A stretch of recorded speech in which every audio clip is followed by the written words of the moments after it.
কূটনৈতিক সম্পর্কের চিরাচরিত প্রটোকল ভেঙে এবার সুরের জাদুতে বাংলাদেশ মালয়েশিয়া সম্পর্ক। মালয়েশিয়া সফরের দুই প্রধানমন্ত্রীর মুহূর্তকে স্মরণীয় রাখতে আনোয়ার ইব্রাহিমের অফিসিয়াল ফেসবুক পেজে হাবিব ওয়াহিদের মহাজাদু, যা এখন নেট দুনিয়ায় রীতিমতো ভাইরাল। শুধু গানই নয়, ভিডিওর এক পর্যায়ে ফুটে উঠেছে দুই নেতার গুরুত্বপূর্ণ বার্তা, যেখানে রোহিঙ্গা সংকট মোকাবিলায় আসিয়ানভুক্ত দেশগুলোর মাধ্যমে মিয়ানমার কর্তৃপক্ষের সাথে যৌথভাবে কাজ করার প্রত্যয়।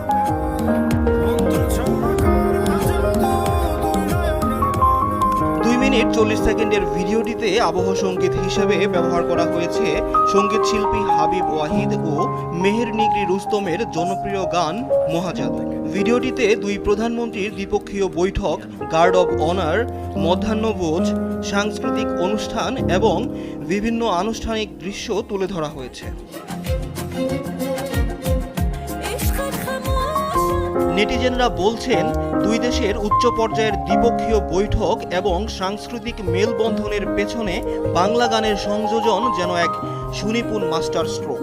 দায়িত্ব গ্রহণের পর প্রধানমন্ত্রী তারেক রহমানের এই প্রথম সরকারি সফর কেবল বাণিজ্য বা কূটনীতিতেই নয়, বরং সাংস্কৃতিক মনস্তত্ত্বেও দুই দেশের মানুষের বন্ধুত্বকে নিয়ে গেছে এক অনন্য উচ্চতায়।